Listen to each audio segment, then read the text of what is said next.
ज्ञानवधति ज्ञान घन सद्गुरु शंकर रो नमो नमो बहुबारही सकल सपूजन हो। भक्तगणों को तथा देशवासियों को मेरा हार्दिक नमन।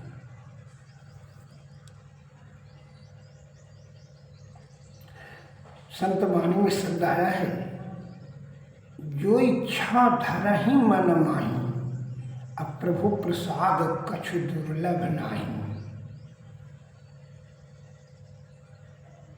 प्रबल इच्छा,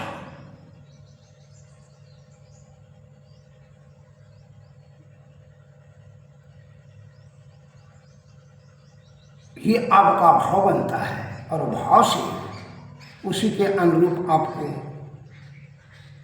फल मिलता है।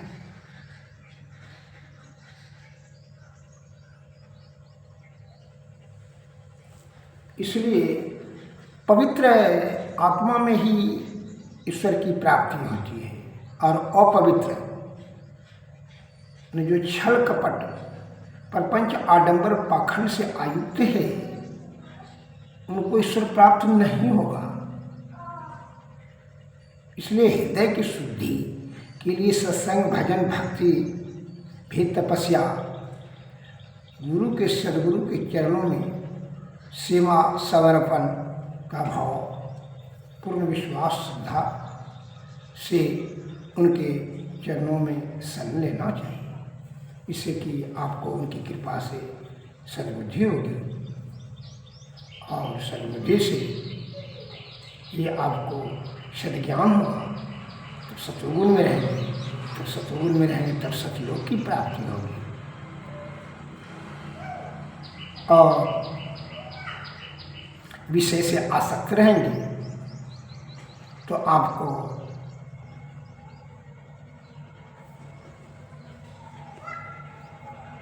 दुख, रोग, शोक, संताप, पाप ये होते रहेगा, इससे आप बच नहीं पाएंगे। मैं एक उदाहरण देता हूँ। एक पाथिक है,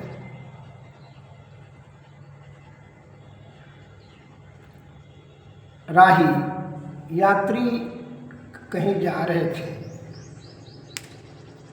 और उसने जेठ वैशाख का दिन था, बड़ी चिल्लाती चिलचिलाती धूप,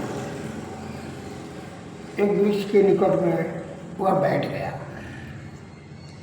और वह वृक्ष जो था कल्प वृक्ष था। कल्प वृक्ष में यह विशेषता होती है कि उनके छत्र छाया में जो भी आप कल्पना करेंगे, इच्छा करेंगे, उसी के अनुरूप फल की प्राप्ति यथाशीघ्र हो जाएगी। तो उसने छाया में बैठ कर के कल्पना किया, अगर पानी मिल जाता तो प्यास बुझा लेते। तुरंत पानी मिल गया।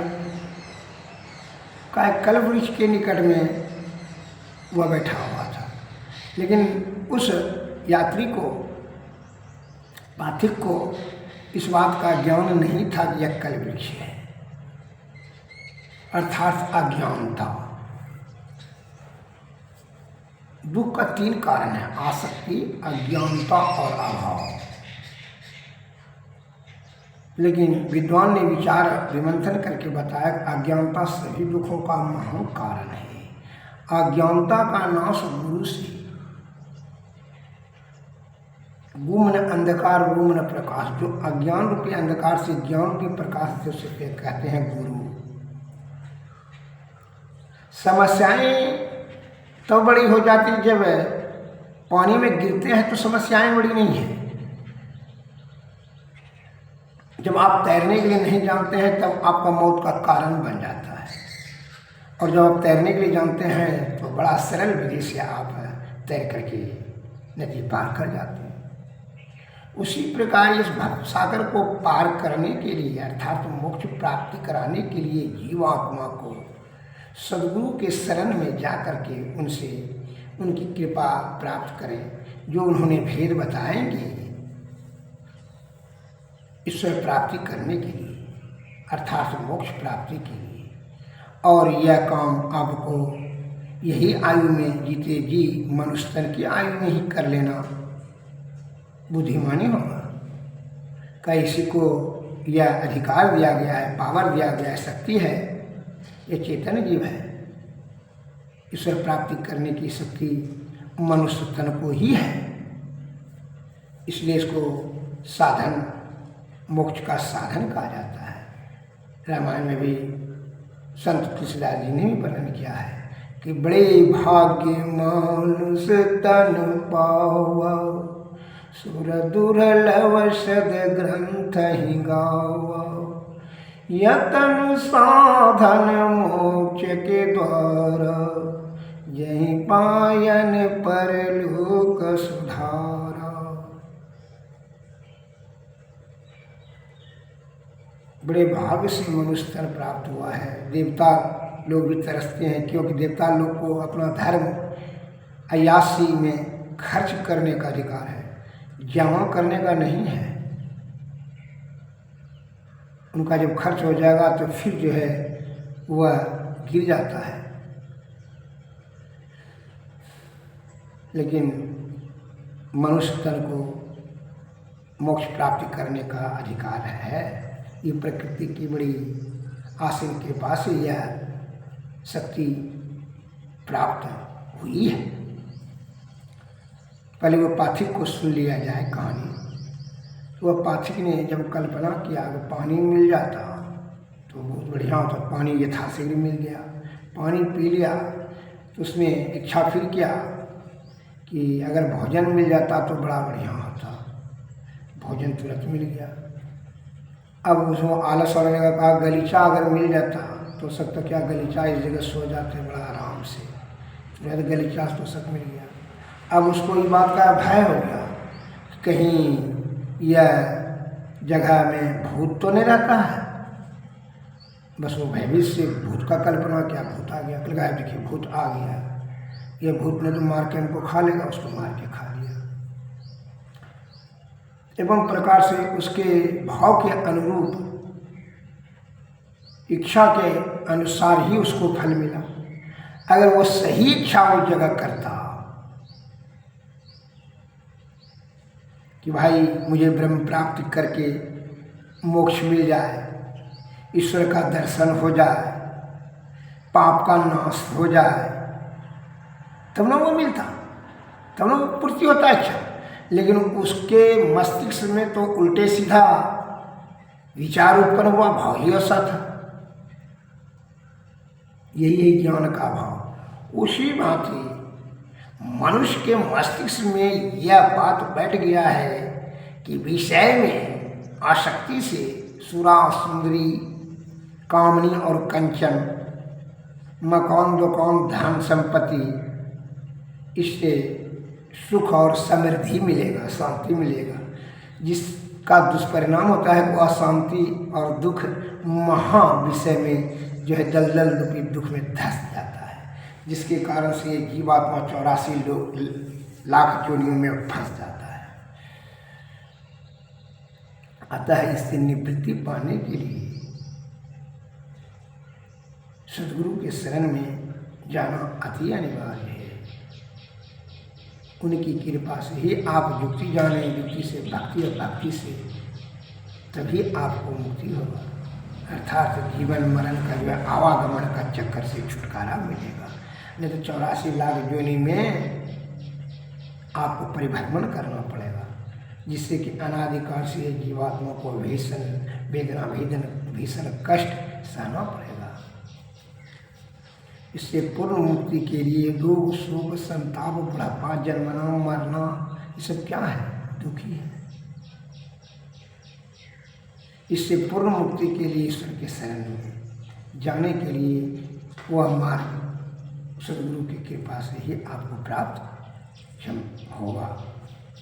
अतः उनके शरण में जाना चाहिए, अन्यथा अज्ञानता के कारण से उस पाथिक की तरह विषय रूपी महादलदल में फंस कर करके अपने जीवन की, जीवात्मा की दुर्गति करा लेंगे। इस संसार में लोकल दृष्टि से भी देखा जाए, इस संसार में अमृत भी है, विष भी है, अमला भी है, अंडा भी है, घी भी है, मछली भी है, शहद भी है, शराब भी है। शुभ है और अशुभ है। ये जो चीज आपके नियंत्रण में है, जैसे ये तो आप अपना ज्ञान से नहीं इसका चुनाव करके सही से सदुपयोग करेंगे तो सद्बुद्धि होगी। आप शराब पिएंगे, उसका तो विद्या का और जीवात्मा का दोनों का दुर्गति निश्चित हो जाएगा। और शहद खाएंगे, घी खाएंगे,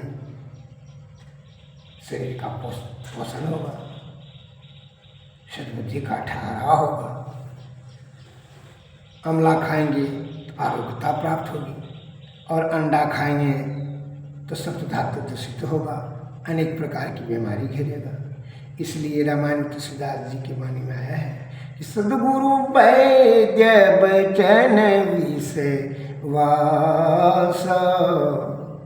संयम नियम विषय नहीं आस। वैद्य और सद्गुरु के वचनों को जो अमल करते हैं, विषय का परित्याग करके संयम नियम में रहते हुए उनको इस सफलता सिद्धि प्राप्त होती है। सद्गुरु वैद्य के वचन का अमल करने से आरोग्यता, और सद्गुरु के वचन का अमल करने से मोक्षता, मुक्ति, जीवात्मा की आवागमन का चक्कर से मुक्ति। जब आरोग्यता, दीर्घावस्था, निरोगता अगर चाहिए तो वैद्य की शरण में जाएं, और मोक्ष चाहिए, जीवात्मा की सद्गति चाहिए तो सद्गुरु के शरण में जाएं। सद्गुरु महाराज बताते हैं कि सप्त ऋषि पर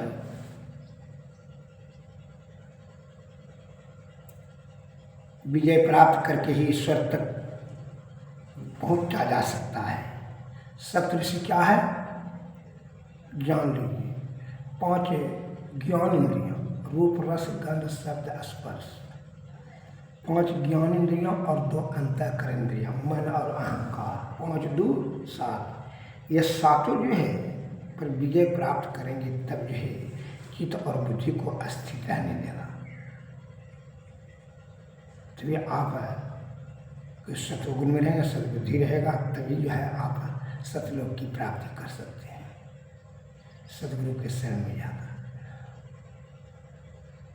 और सप्त धातु को वैद्य बताते हैं, सप्त धातु को परिशुद्ध रखेंगे तब निरोग रहेंगे, आरोग्यवान, दीर्घ आयुवान, बलवान, बहुभोजी रहेंगे, स्वस्थवान रहेंगे। तो सप्त धातु क्या है? सप्त धातु को अगर शुद्ध रखेंगे तब सप्त धातु क्या है? रस, रक्त, मांस, मेद, अस्थि, मज्जा और शुक्र।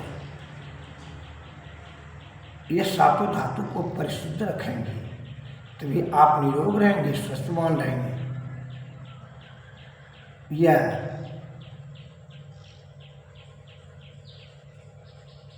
जानकारी के हेतु मैं बता देता हूँ कि आचार्य चरक जी महाराज जो आयुर्वेद के उद्भट विद्वान थे, उनसे जब उनके शिष्य ने प्रश्न किए, भगवान यह बताने का कृपा करें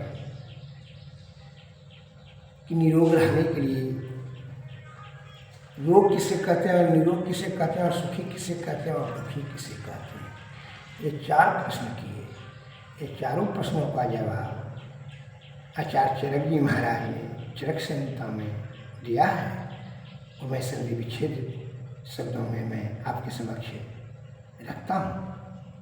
विकारो धातु वैष्णवी है, संयम प्रकृतिक रोचते सुख संगीतम आरोग्यम विकारो दुखमय च। अर्थात विकारो धातु वैष्णवी, धातु की गंदापन ही रोग है, संयम प्रकृति प्रोचते और शुद्धतापन ही प्रकृति के अनुकूल है, अर्थात निरोग है। सुख संज्ञकम आरोग्यम, निरोगियों को सुखी कहा गया है। विकारो दुखमय चौल, और रोगियों को दुखी कहा गया है। अभी के विद्वान तो लिख देंगे, रात दिन मोबाइल में सुनते आ रहे हैं, धनवान ऐसे बनो, ऐसे बनो, ऐसे बिजनेस करो, ऐसे, लेकिन स्वस्थवान रहो, निरोगवान रहो, बहुत कम। दिमाग में बैठ जाता है कि अगर यदि धनवान रहेंगे तो मैं बहुत बड़ा स्वस्थवान हो जाऊंगा पैसे के बल पर। पैसे से, धन से विलासतापूर्ण वस्तुएं खरीदी जा सकती है, स्वस्थ शरीर नहीं खरीदा जा सकता है। स्वस्थवान रहने के लिए सप्त धातु को परिशुद्ध रखें। 7 धातु में से रस, रक्त, मांस में, अस्थि, मज्जा और सुख, ये 7 धातु हैं।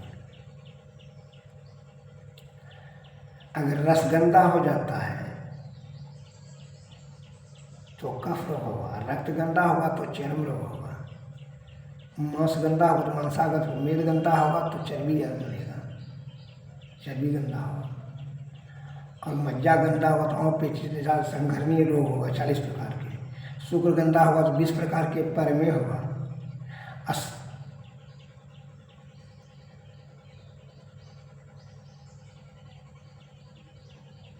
तो इसको सब धातु को परिशुद्ध के रखने के लिए खान पीन पहले संभालो तब नस नस को मारो। संयम नियम में रहें, खान पीन जो है में विशेष ध्यान रखें, सादा भोजन करें, सतोगुण में रहें, ब्रह्मचर्य का पालन करें, कड़वा कशिला औषध का सेवन करें। अगर आपके मस्तिष्क में यह बात बैठ गया है कि मांस, मछली, अंडा, गंडा, मुंडा, शराब, सिगरेट, गुटखा, मुटका, सुटका, ये सब खा करके मैं स्वस्थवान और पहलवान, दीर्घ आयुवान बन जाऊंगा, ये सबसे बड़ी भारी भूल है आपकी। इससे 7 धातु गंदा होगा, अनेक प्रकार के रोग की जाल में फंस जाएंगे, आधे उम्र में यहाँ से खत्म हो जाएंगे। नाना प्रकार के रोग से आप प्रताड़ित हो जाए, कोरोना, कैंसर, शुगर, बीपी, नेत्र का पावर कम, इम्यूनिटी पावर कम, ब्रीथ शॉर्ट कर जाएगा। और क्विक एक्शन लेने के लालच में आप आयुर्वेद का त्याग या आलोचना करना, ये सबसे बड़ी भारी मूर्खता है। चूँकि इसलिए आयुर्वेद की जो प्रकृति द्वारा निर्माण की गई है, यह कोई पाखंडी दलाल पूंजीपतियों ने नहीं बनाई है। अतः ये हमारे देश के प्यारे बंधुओं, आयुर्वेद अर्थात जिस वेद से आयु दीर्घ हो, आरोग्यता दे रहा, उसे ही आयुर्वेद का सेवन करें, सतोगुण में रहें। हमारे बड़े बूढ़े बुजुर्गों ने कहा है, कड़वा कशिला औषध, कौहा मऊहा बबूल जागुन तिलकोचा उलती खिचड़ी भरियारा धूप कर जा, हरा बेड़ा आंवला, फल फूल मूल, सादा भोजन इत्यादि ये सब का सेवन करना चाहिए। भारत देश हमारा गर्मिला देश है, यहाँ 14-15 बरस में ही लकड़ की कॉलेज भी बनने लगता है। अतः रक्त को संतुलित, ब्रिज को शुद्ध और निर्मल स्वच्छ रखने के लिए आपको यही सब औषध कड़वा कशीला सेवन करना चाहिए, जैसा कि हमारे महापुरुषों ने, बुजुर्गों ने शास्त्र के माध्यम से बता चुके हैं। और इससे अगर यदि आप हट जाते हैं तो समझ लीजिए कि रोग को निमंत्रण देकर के बुलाने का काम करते हैं। इसलिए रामायण तुलसीदास लिखा है, को नहीं सुख दुख कर दाता, निज कृत कर्म भोगों ताता। कोई सुख और दुख नहीं देता है, निज कृत कर्म, अपना कृत कर्म से ही सुख और दुख की प्राप्ति होती है। ईश्वर का तो सही संतान है, एक को सुख देगा, एक को दुख देगा, ऐसा नहीं है। आपके यदि 4-5 बाल बच्चा जो है है तो आप क्या एक को सुख देते हैं, तो दुख देते हैं? नहीं, उसके अपने कृत कर्मों से ही उसको सुख दुख होता है। उसी भांति हम लोगों के पास मन, बुद्धि, चित्त और अहंकार सब दे चुके हैं। तो मन और बुद्धि, चित्त और बुद्धि से काम करें, विषय पर नियंत्रण करके सप्त धातु को परिशुद्ध करने के लिए ही विद्वान वैद्यज्ञ से सलाह मशवरा लेकर भोजन पर जो है खान पीन पर नियंत्रण रखें। सब धातु गंदा होगा तो वही रोग का कारण हो जाएगा। और शुद्धता अपन ही निरोग कहते हैं। सुख संज्ञकम आरोग्यम, निरोगियों को ही सुखी कहा गया है। विकारो दुख और रोगियों को दुखी कहा गया है। अभी को विद्वान तो लिख देगा सुख संज्ञकम धनाढ्यम, लेकिन चरक महाराज ऐसा नहीं कहा है। धन से सुखी नहीं होता है, धन से विलासता पर वस्तुएं खरीदी जा सकती है। जैसे उदाहरण देते हैं, 56 प्रकार के भोजन आप खरीद सकते हैं, लेकिन अग्नाशय में अग्नि जब नहीं है, भूख बैठ गया है, अग्निमांद हो गया है, भोजन आपका व्यस्त हो जाए।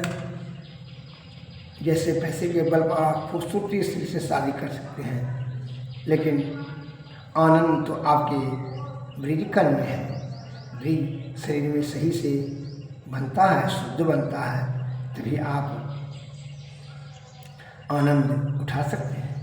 नहीं तो जो है वह सुंदरी स्त्री आपके लिए